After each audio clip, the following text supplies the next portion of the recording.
एक शहर में एक परिश्रमी, ईमानदार और सदाचारी लड़का रहता था।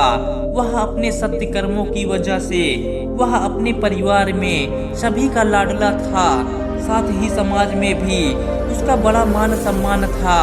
लेकिन उसके सपने बहुत बड़े थे। उन सपनों के लिए वो दिन रात मेहनत भी करता था, लेकिन उसके हाथ असफलता ही लगती थी।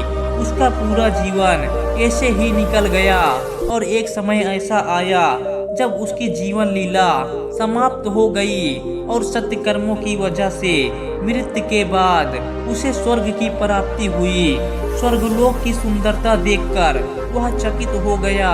उसने देवदूत से पूछा, यह कौन सी जगह है? तब देवदूत ने कहा कि ये स्वर्ग है, अब से तुम यहीं रहोगे।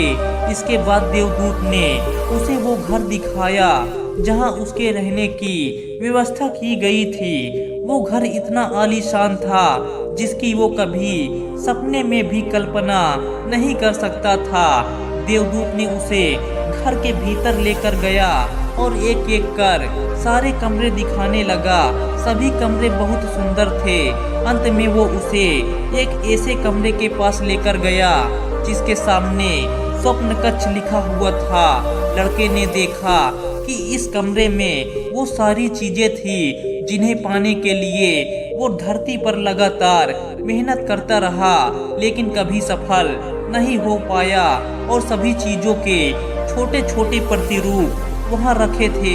आलीशान घर, कार, उच्चाधिकारी का पद और ऐसे ही बहुत सी चीजें जो उसके सपनों में थी। तब उसने देवदूत से पूछा कि जिन चीजों के लिए मैं जीवन भर संघर्ष करता रहा लेकिन सफल नहीं हो पाया, वे यहाँ इस तरह से क्यों रखी गई है?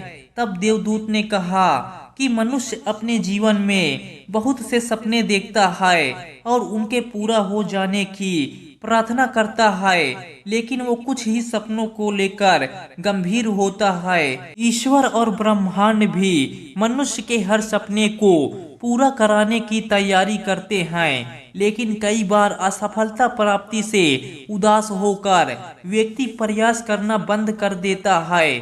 इस कारण जो सपने पूरे होने वाले होते हैं वे भी पूरे नहीं हो पाते। ऐसे अधूरे सपनों को यहाँ प्रतिरूप के रूप में रखा जाता है। यदि तुम लगातार प्रयास करते रहते और परिस्थितियों के आगे हार न मानते तो शायद ये सब कुछ तुम पा चुके होते। दोस्त, इस कहानी से हमें यह सीख लेनी चाहिए कि हमें अपने सपनों को कभी मरने नहीं देना चाहिए। जिसकी कामना है उसके लिए जी जान लगाकर मेहनत करो। असफलता से सीखो लेकिन उदास मत हो और प्रयास जारी रखो, क्योंकि हमारी मेहनत और इच्छा शक्ति को देखकर ईश्वर और ब्रह्मांड भी हमारे सपने को पूरा कराने के लिए तैयार हो जाते हैं। इसलिए तब तक प्रयास करो जब तक ख्वाब हकीकत न बन जाए।